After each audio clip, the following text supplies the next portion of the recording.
We're live, we're on the air with you right now, coming to you from our studios here at Guidus TV to talk about it.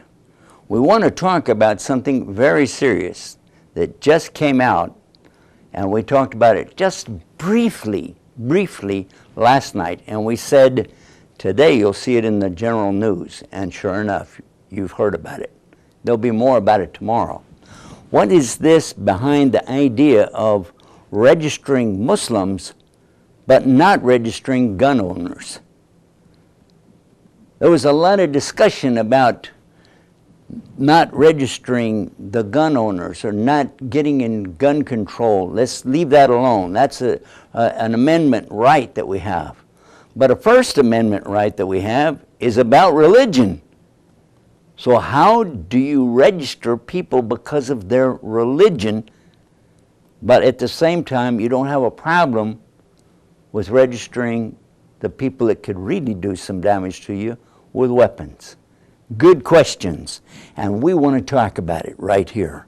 So we invite you to stand by while we set up for the calls. You can call in live, and we can talk about it right here on Guidus TV. Stay right there and get guided.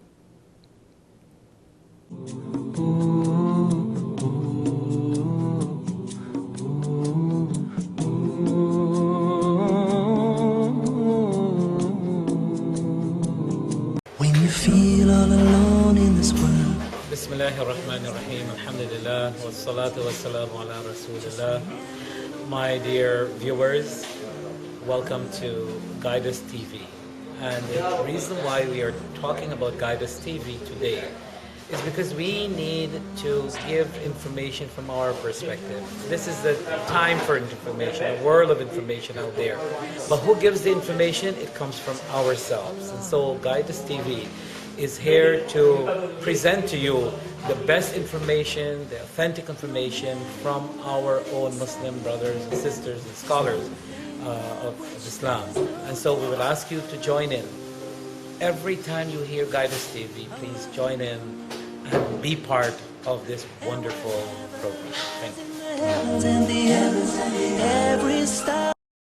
Bismillah, assalamu alaikum. We want you to join us. Put your hands with our hands and help get our message out. The real message of true Islam in simple English. Send the word Islam, I-S-L-A-M, in a text message to phone number 41444. It's a simple number. 41444. Send the word Islam. Now we'll send a link to you on your phone. You'll be able to keep up with what we're doing. Join us and support, share Islam.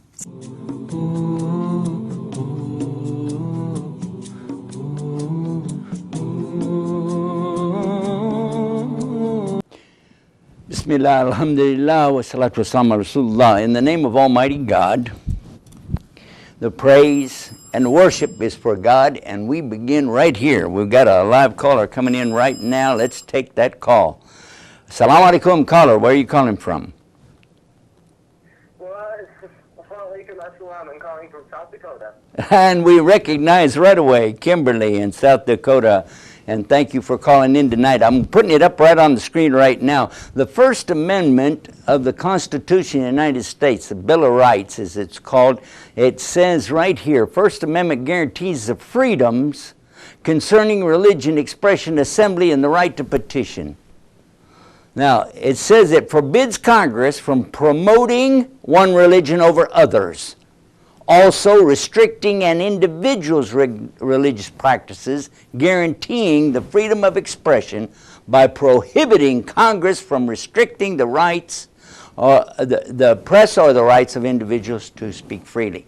Now, it also goes on to say that it guarantees the right of citizens to assemble peaceably and to petition their government.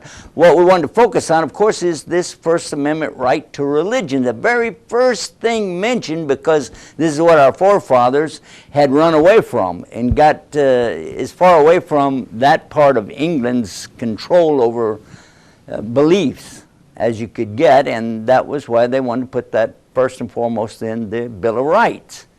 So, wanted to get you to maybe give us a little input on what is it in South Dakota. How do you guys look at that? Well, one of the big things that they look at here in South Dakota is we're not quite Bible Belt, but we're definitely a very Christian community. The vast majority of people here are Lutherans, followed by Catholics. And one thing that they're very concerned about is that that their religious rights, you might say, are not taken away. And, as a Muslim, of course, looking at that, I kind of shake my head because, it's like, well, you can go to church every Sunday. You can go to church every day if you like. Nobody's stopping you from going to church. Nobody's stopping you from practicing your religion in your home. Nobody's stopping you from wearing a cross around your neck or anything like that. And, but quite a few of the people around here, especially when it comes to gay rights, they're looking at the opportunity to say, I don't want to serve those people. And they're considering it a matter of freedom of religion to be able to discriminate. And that's where I think the big question comes right now is whether or not people are going to start using the First Amendment as the freedom to discriminate, not only against people with different sexual tendencies or anything like that, but whether they're going to be able to use it against immigrants, people of color, people of other religions, and I think that's going to be the big question as we go forward. All right. Now I wanted to show this particular, but by the way, this is coming from Cornell University, and it's their section on the Constitution. I want to switch us now and go to the Second Amendment, which is right here, and it says that the Second Amendment has most recently been interpreted. This is a recent interpretation, according to Cornell University, to grant the right of gun ownership to individuals for purposes including self-defense. At first, it was thought to apply only to the federal government, but through the mechanism of the 14th Amendment, it has been applied to the states as well. So, how do the people in South Dakota feel about the right to own guns, weapons, and whether or not they should be registered for that? There are more guns in South Dakota than there are people. I think they estimated at one time that there was 5.7 guns for every one person in South Dakota. I am a gun owner. I own a shotgun. I am not registered with anybody. My okay, now wait a minute. Not registered anywhere. I got a question. The question comes in my mind now. If we're going to register Muslims, now initially, I want to be crystal clear about this, guys. Initially, the government is saying that they want to profile and discriminate only against the immigrant Muslims. Okay, that's where it starts. So, and you're not an immigrant, is that right? That's correct. Okay, so you don't have to be registered as a gun owner, and you won't have to be registered as a Muslim, but can they then cross this up and say that as a Muslim gun owner, we're going to have to register you twice? I don't know. I'm wondering if they're gonna do that. I mean, there's when 9/11 happened, the first signs that I saw of it was I went to the library and I took out a copy of the Quran, and I had to write my name down on a list in the library that I was checking out a copy of the Quran. And when I first started getting Islamic material mailed to my house, my mail was being opened. If it had anything to do, if it came from CARE, if it came from, a mail order website with Islam in the name of it, my mail was being opened.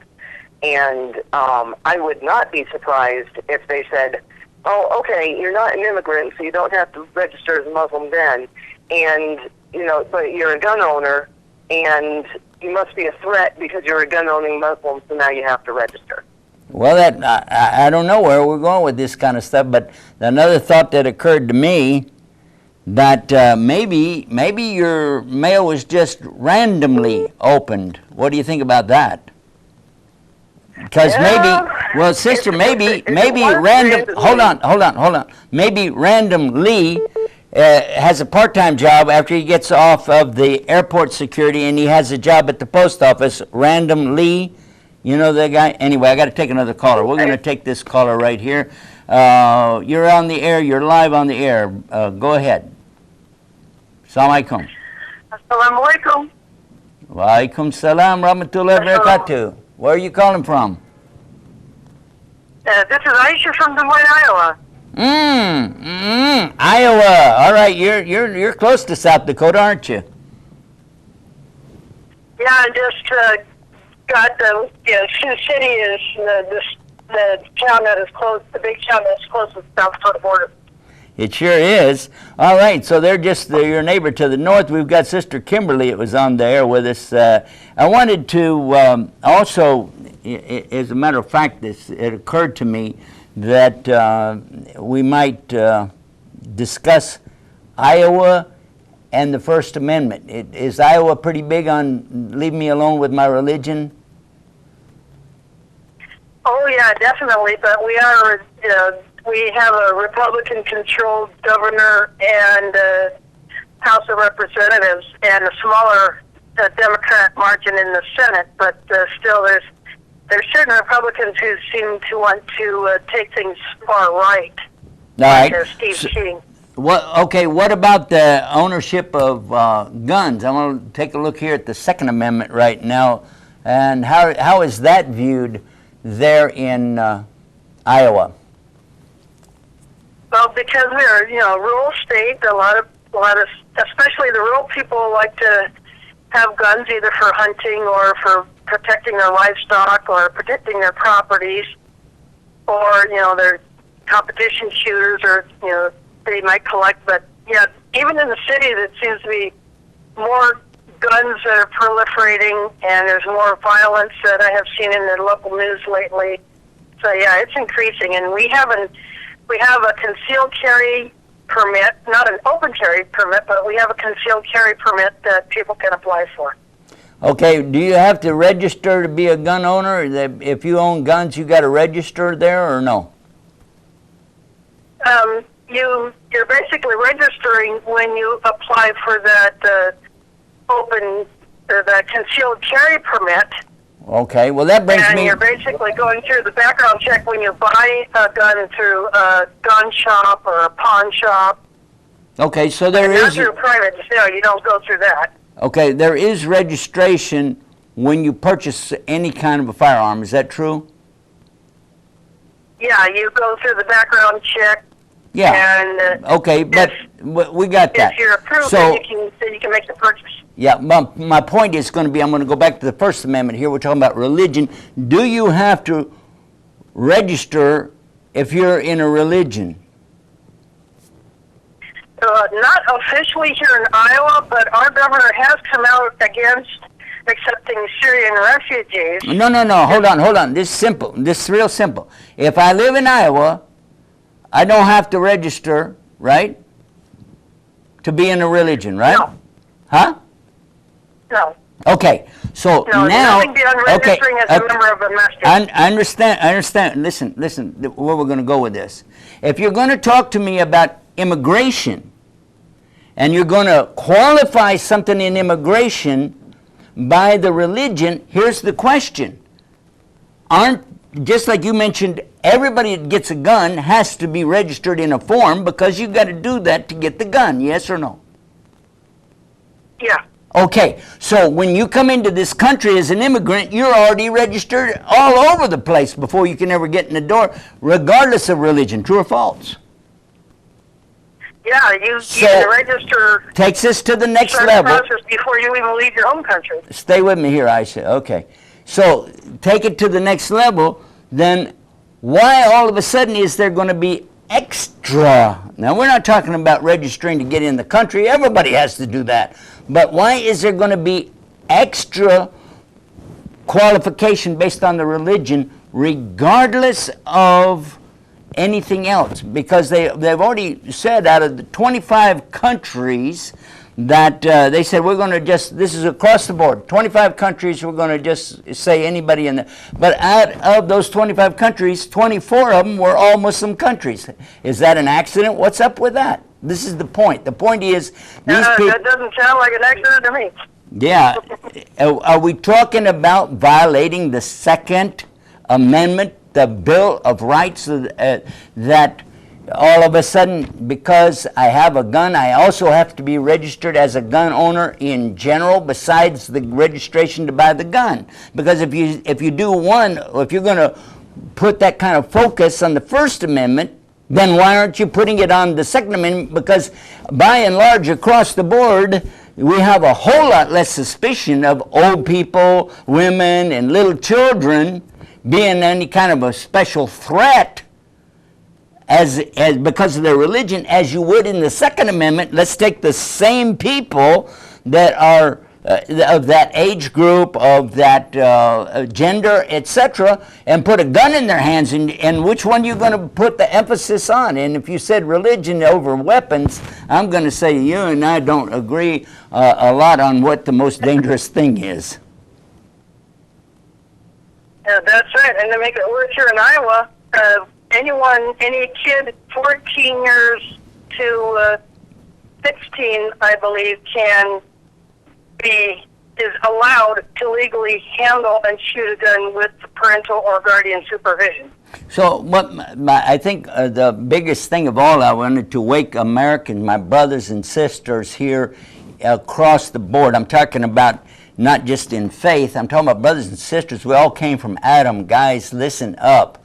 You're being sold a bill of goods. This is what we're saying. We're being sold a bill of goods by somebody, that if it's more important to worry about somebody's belief in one God than it is to worry about what they're packing walking down the road, there's something wrong with this. The demographics here don't stack up. The idea, the concept doesn't stack up. I think somebody's coming at us from a blind side saying, oh, well, we want you to own guns. At the same time, well, you can't believe this, you can't believe that, you can't maybe cover up your body, you can't, like, whoa, wait a minute, hold on. You're saying one of the things out of my rights, but at the same time, you're stepping all over my rights on the other side by making me afraid of something that I want to be. I don't want to say I want to be afraid of every religion, but I want to be cautious, yeah. But that's why we have a registration of people before we let them in the country to start with. What's wrong with this story? Register Muslims, but don't register the gun owners. I don't get it. Because that's the story we're being sold. We're being sold the story, hey, we don't need to register the gun owners. We need to register somebody that practices a religion. Huh? Whoa! Is it me? Maybe I'm not understanding English anymore. I don't know. What do you think? No, I wholly agree. I mean, it just reeks of the 1930s. Yeah, there you go. Listen, we're going to take this little break, guys, but we're going to come back. We want some more phone calls. I need everybody calling me when we come back. We're going to put the phone number up on the screen. We want to hear from you. And ladies, thank you so much and stay with us, because we all want to get guided by Guidus TV. Stay right there. We'll be right back.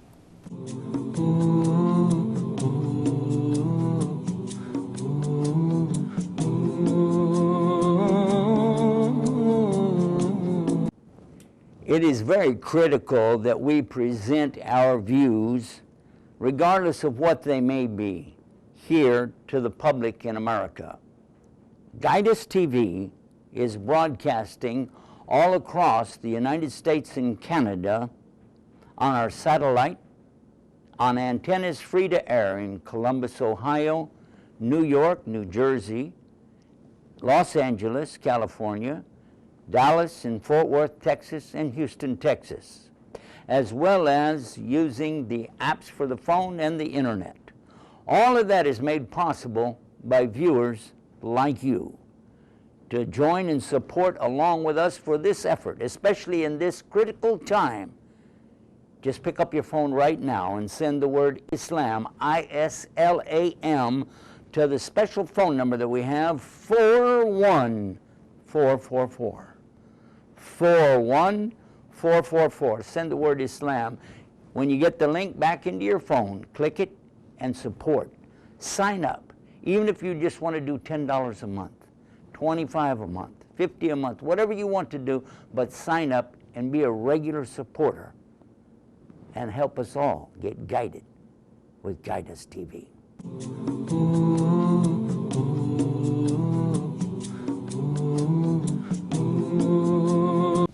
Bismillah. All right, we are back, and you're watching Guidance TV. We're talking about the subject of registering people by faith as more important than registering people that are carrying weapons down the street. And that's where we're at. And to help us better understand it, we're talking with, we right now have on the air with us Imam Omar Suleiman from New Jersey. Salam alaikum, Imam. Wa alaikum salam wa rahmatullahi ta'ala wa barakatuh. How are you, Mawlana? Alhamdulillah. We also have our sister Kimberly. She's back with us on another line. I had to hook up a couple of lines while we were taking our break there. Salam alaikum, sister. Salam alaikum. Salam alaikum to you too, Sheikh. Wa alaikum salam wa rahmatullahi wa barakatuh. Now, I got a question, but before we get into this, I need a fatwa right away. I put the sister is on one line on the phone next to your phone. Does she need that? Do I need to put a hijab over the phone because it's too close to your phone? No,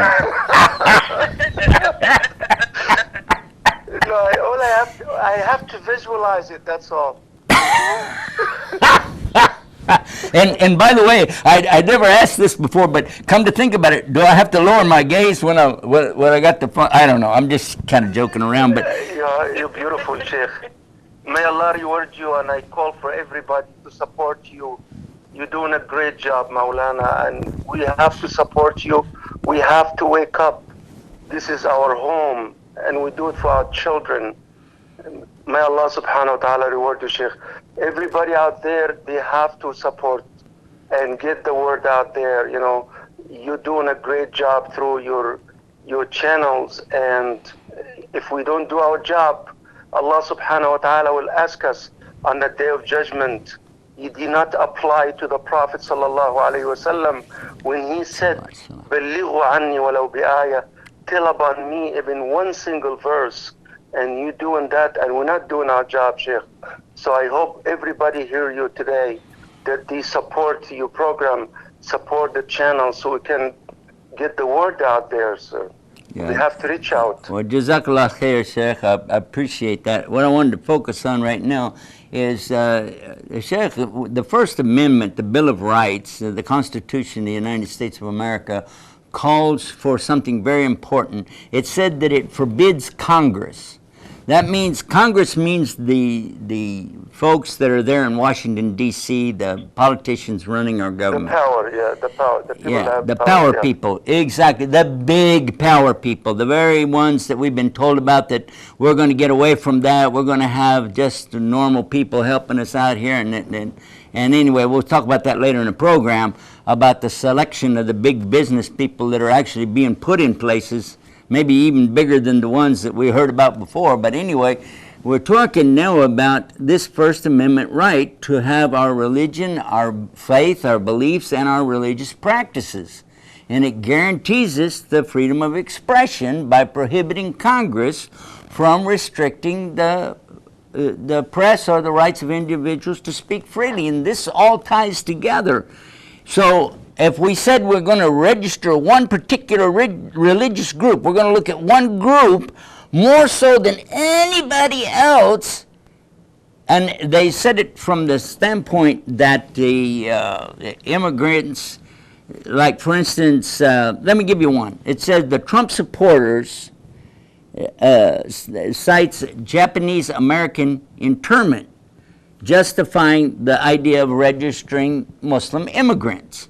And I don't know if you're familiar with that or not, but Actually, I actually met a lady back about the time, about 15 years ago, right after the September 11, 2001, I met a lady who was Japanese descent. She was born in this country, but she said her and her family were put into one of those concentration camps, and she described it clearly. And we don't even hear about that anymore. I never heard about it until I was full grown, and it was one of the issues about talking about violation of the First Amendment. Not First Amendment, the Bill of Rights. And that one of the things was, that, hey, this is an American, why did you lock the American up? And they said, well, because their relatives are Japanese and they feared what these people might do. So,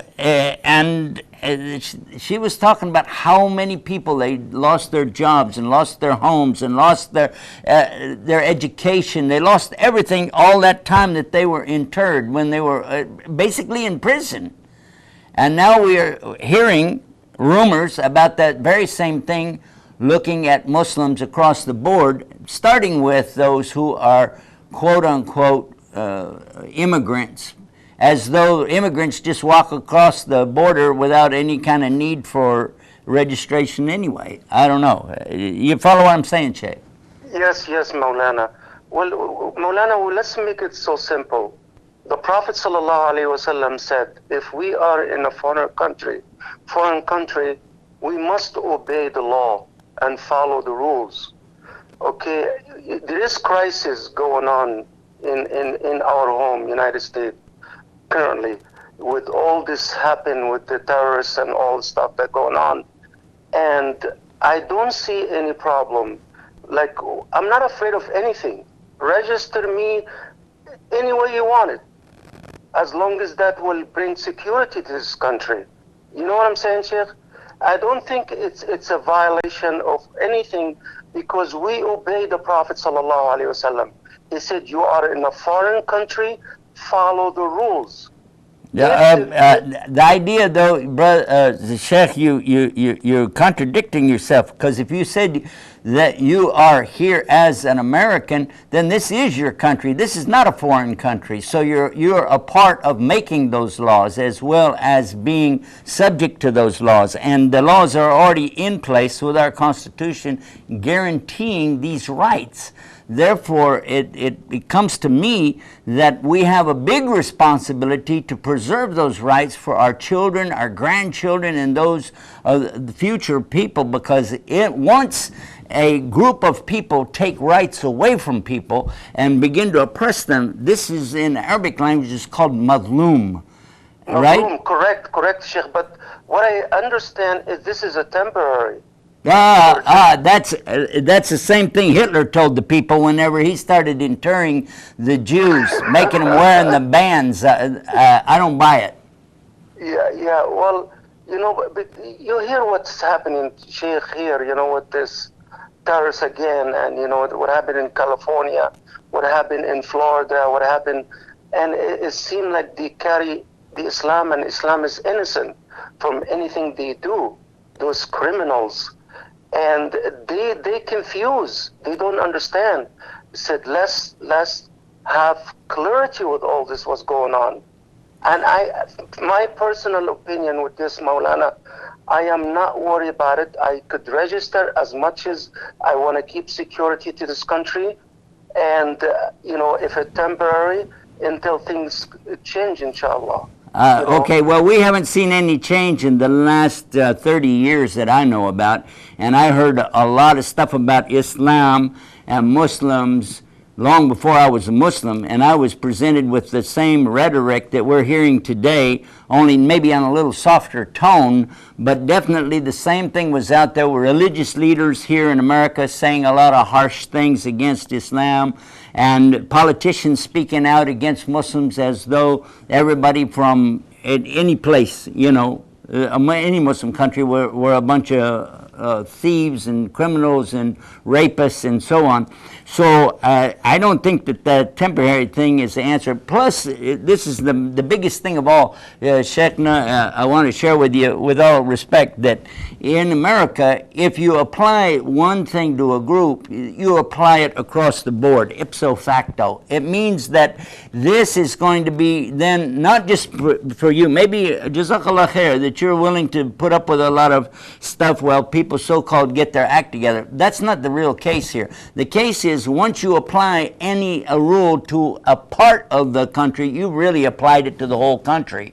This would mean then that every single person would be subject at some point of being put under the same scrutiny because of their religious faith and practice. And that's not going to be acceptable to the Catholics. It's not going to be acceptable to the Baptists. It's not going to be acceptable to the Methodists. It's not going to be acceptable to the Church of God, the Church of Christ, the Church of God in Christ. I go down the line, Presbyterian, Episcopalian, and all of them are going to say, whoa, not us, not us. But once you violate that First Amendment for one group, you automatically open up that door to all the groups. This is what we're saying. You want to register somebody because they come as an immigrant, good to go. I have no problem with it. But it shouldn't be based on whether they're a religious or non-religious person. It shouldn't be based on what religion they are. Suppose, and there are many Christians that have been protected for 1,400 years in Syria. Those Christians there practicing Christianity were protected by the Syrians, and those are the same people that Mel Gibson went to build his movie. He made his movie Passion of the Christ. He wanted to be authentic. He got those Christians, their language even in their Bible, talking about the time of Jesus, because these people actually lived there in peace and been protected. Now all of a sudden, if you said all the Syrians that come here, because it's a religious country, a Muslim religious country, then that would mean those Christians are automatically going to be part of the problem. And if you didn't register them separately, then you said, well, I will let Christians from that country go, but we won't let Muslims from that country go. Well, the next thing you're going to say is, well, which of them, because it looks like the Shiites were part of Hezbollah, so maybe those are the good guys, we'll let them go. Or no, maybe the Sunnis are the big problem, and you start going back and forth between it. In other words, when you open the door to Pandora's box, it's going to be pandemonium and chaos across the country. And that's what we're concerned about. Do you follow where we're at, Sheikh? Yes, Maulana. So what you suggest, Maulana, for us to do? I very firmly suggest that we understand that we are, all of us Americans, first and foremost, we're here in our own country.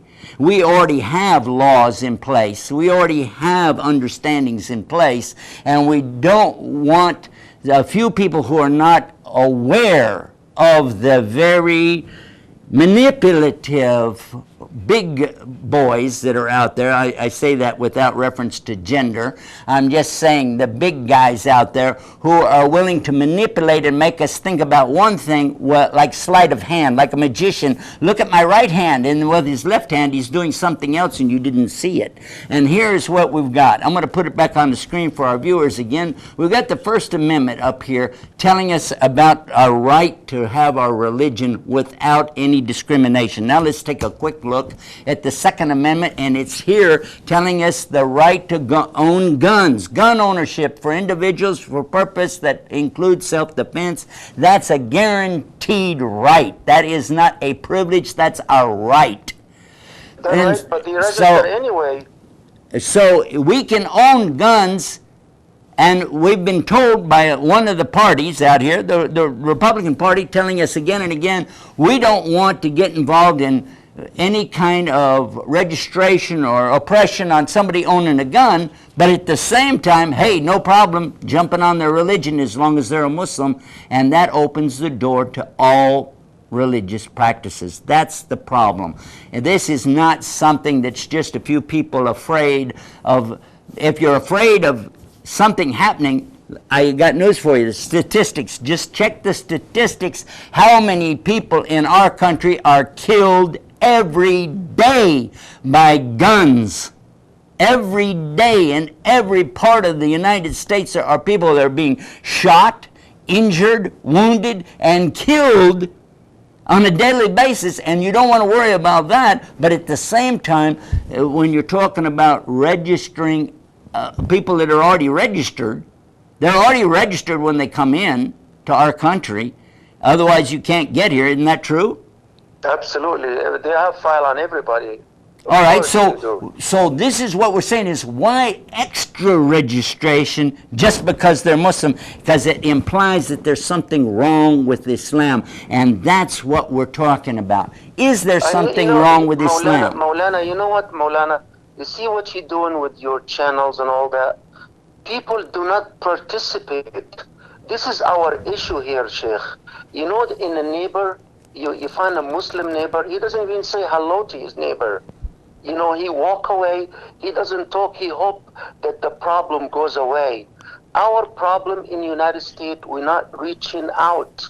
If we reach out long time ago, everybody will respect us. We do know this is a fraction of not even a 0.5% of a Muslim. We are 1.7 billion Muslim around the world.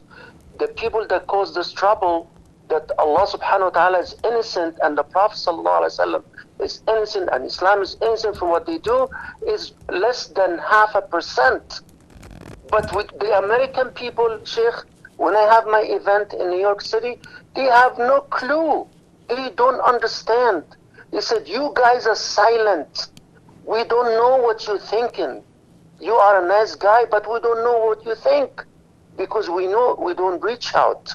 We don't reach out. You see, Sheikh, you ask for people to donate to get your work going, and then people, they look and they're not doing their job.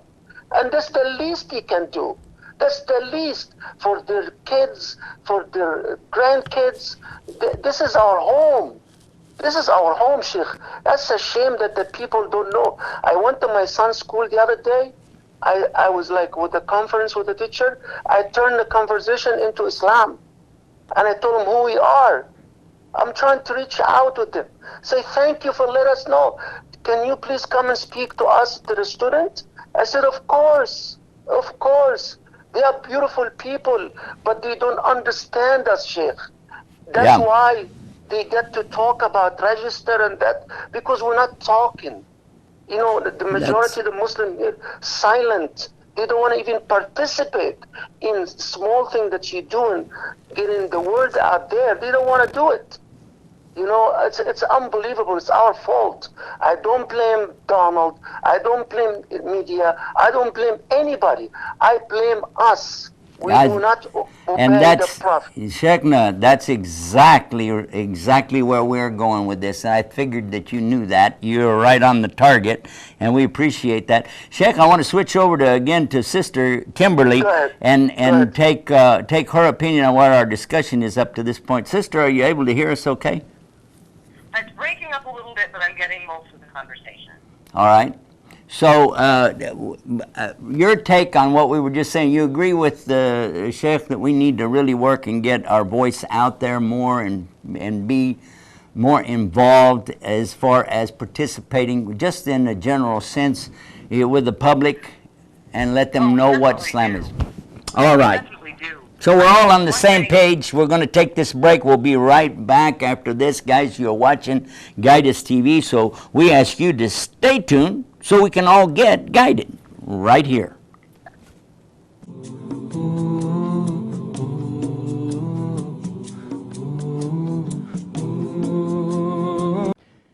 You can also use our websites to help other folks come into Islam. Share Islam is where you'll get the answers to the questions that you have. Questions? Why not? But let's start at the beginning. What's Islam? When you click on this one, it'll take you to one of our best of websites for that. And God Allah. This website explains what's called the Aqidah, the understanding. Allah's Quran gives us everything from the listening, the reading, and how to do it yourself.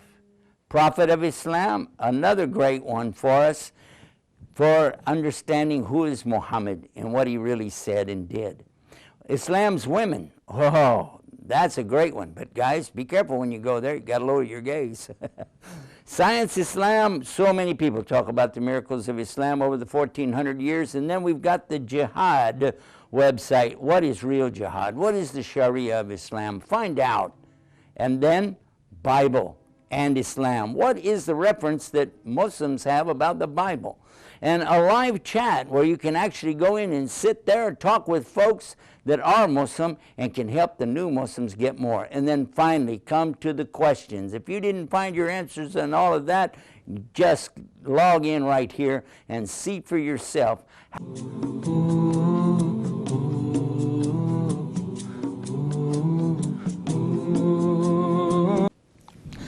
And we are back.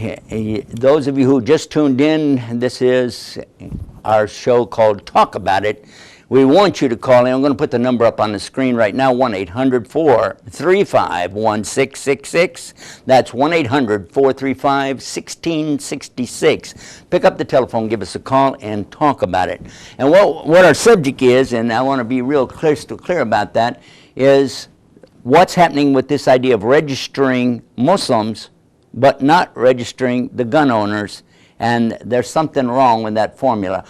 Take a look at this. So I got it up on the screen right now. 1942. What happened in 1942 on the 7th day of December? Well, it was on that day when President Franklin Delano Roosevelt issued a presidential proclamation number 2537.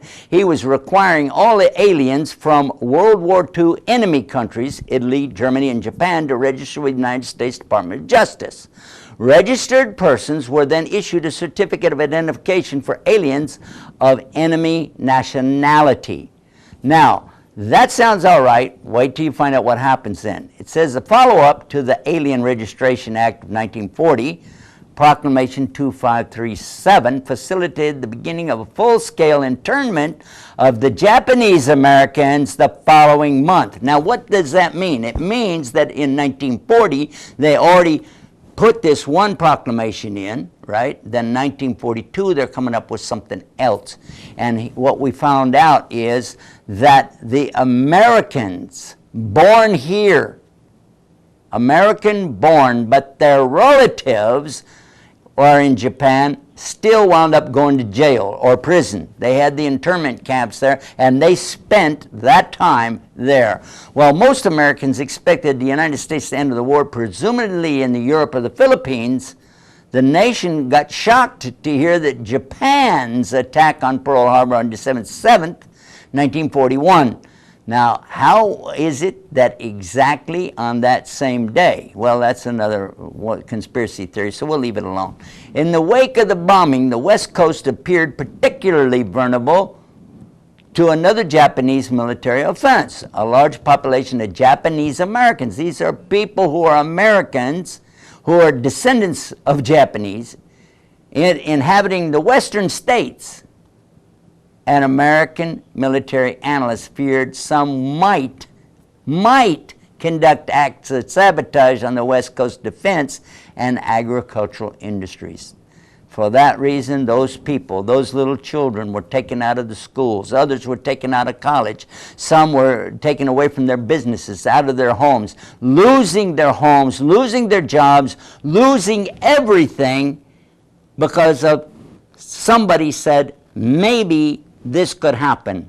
In the meantime, and I want to come back to this, guys, there are always possibilities, and I don't shun away from this at all. I know that I have met people that were crazy.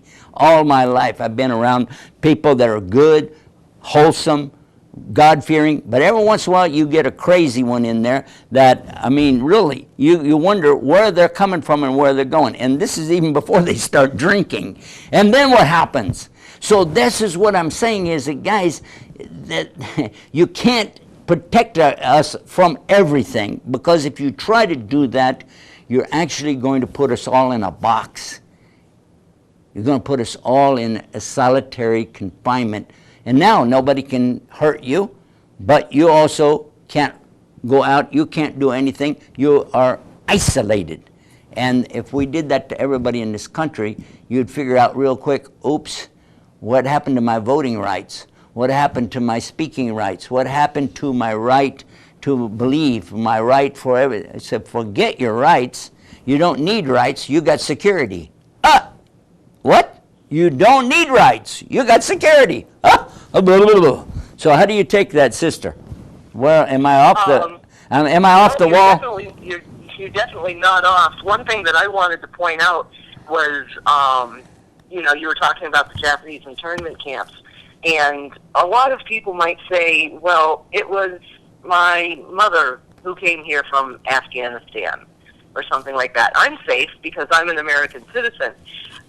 What people don't realize is that about 80,000 of the people who were in the internment camps were second generation. They were American-born Japanese U.S. citizenship, and also third generation. Mm-hmm. I mean, we're talking the grandchildren of the people who came here as immigrants. So if you think that being registered, I'm not going to have to register because, and internment camps aren't going to happen to me because my family's been here for a while, don't necessarily feel safe yet. If they decide to go this route, they're looking at the children and the grandchildren of the immigrants. We have every possibility of being wrapped up in this. Well, that's exactly what I'm saying, is that a lot of us, we don't realize by saying that, hey, it's okay, like Sheikh was saying, and I agree with him in that as Muslims, we don't fear that somebody wants to investigate us and find out legitimately, what are you all about? Well, this is what we're all about. We're this or so and so. But then all of a sudden, if you get into that to an extent, you're opening up a door that maybe it's not okay just to be a Muslim anymore. What about that? Right.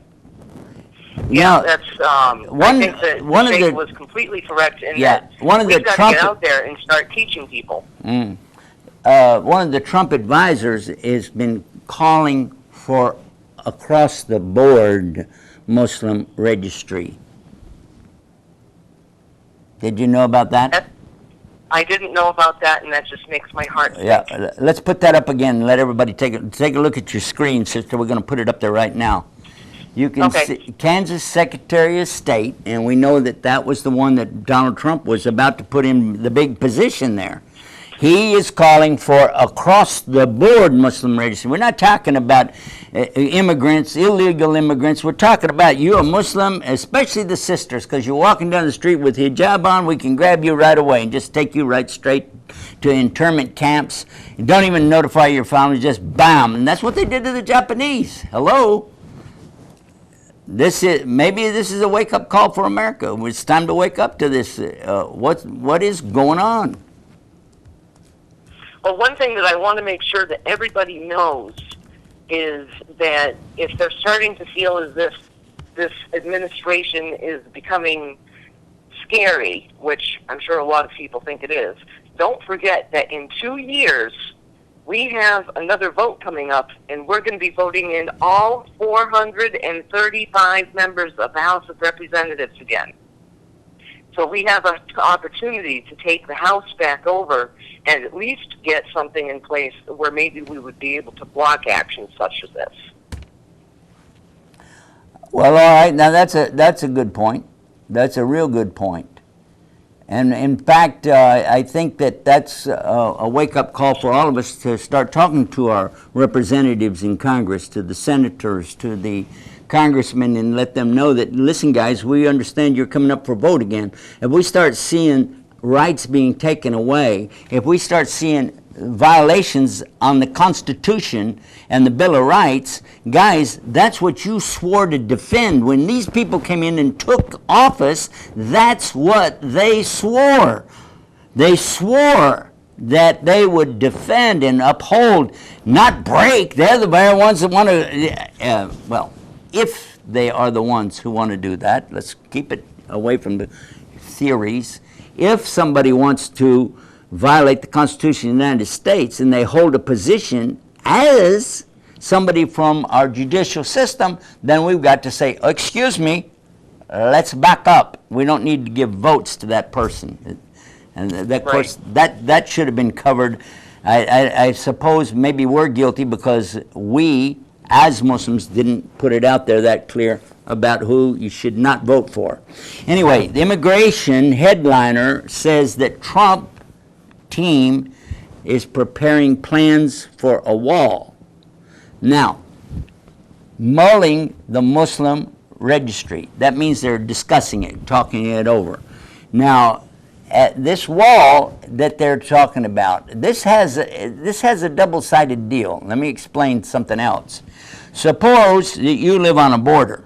You're an American citizen. You live on a border, and maybe you'd like to go across the border. People used to do it all the time, go to Canada, buy groceries, things like that, a little bit cheaper over there, and go see friends, and, it's fun. Then come back, all right? All of a sudden, a wall like that, now we're talking about Mexico, you put a wall there, what's to stop a wall in Canada? And not just a physical wall, but the kind of wall that honest, God-fearing, law-abiding individuals, citizens like us, all of a sudden, you want to go to Mexico or you want to go to Canada? We want to know, okay, who, when were you born? How is this? How did you, where are you, and how come? And let's search your car, go to, and you're like, wait a minute, what did we do? We just want to go, nope. And then when you want to come back in, I've had to sit in airports through this kind of business, and they know full well that I'm Muslim. Everybody knows that. And sit there and don't tell you anything. Just let you sit there. 3 hours, 6 hours, 8 hours, just sitting with no information, not knowing what's going on. Why am I being held here? No discussion, no talking, just sit. And that's me, an American born. I mean, we've been here since 1689. Hello. But still, a Muslim, oh, you don't know, and this is something that I fear for all of our brothers and sisters here in America. And when I say that again, I repeat, I'm talking about all of us who are born sons of Adam and Eve. So we're all brothers and sisters in the flesh. So we have something great in America. We've always had something great in America ever since our forefathers died fighting in the Revolutionary War against the British domination. And we were able to come up with something great from these great men, which is called the Constitution. And then the Bill of Rights. Guys, hello. What are we thinking about here? You want to make something great again as like what I'm sorry to have to use somebody else's thing and kind of tear it down, but what was wrong with our country to start with except that we had people getting in there deceiving us, manipulating us, and giving us a hard time? I'm just asking. So, pick up where I left off, sister. Yeah, we definitely, we've got a lot right now that we have to definitely keep an eye on. One of the things that I see coming, and if it isn't us that starts it, where they had the change.org petition to get Trump out of office, maybe it would be a good idea to get one of those petitions on board to stop this registration of Muslims and send that out to our senators and our representatives. You know what? I'm going to shock you maybe a little bit and take a step back and go in another direction. I'm going to suggest that that isn't the first thing we want to do, is talk about trying to stop Mr. Trump from doing whatever he wants to do before he even got a chance to do it. I'm not advocating that. Let me tell you what I'm really thinking about. Because one of the things that I've learned over the years as a volunteer with the Red Cross, as a volunteer with the Boy Scouts of America, as a volunteer with the Cub Scouts of America, and volunteering along with a number of other charities that have been working hard to accomplish good things in our country. One of the things that I have learned is don't be in a hurry to change if you don't know what you're going to change to. Don't be in a hurry to, don't be in a hurry to throw off your clothes if you don't have other clothes to put on. And before we said, okay, let's get rid of Trump, well, who are you thinking you're going to put in Trump's place? Because I'm sorry, but there were certain candidates that I wouldn't want to be in the same bus with. I would not want to be in the same room with certain people. I'm not going to mention anybody's names, but I would definitely like to know who you think you are going to replace Mr. Trump with. I would much rather see us work in a positive way to say, Mr. Trump, would you like to consider what the American people really want? I know that you don't care much about the popular vote, because that obviously went to another direction. But how about this? The American people who you want to dominate over it now, how about listening to what they really are interested in? I'm not as interested in building a wall as I am building better relations with the same countries that we're talking about basically discriminating against.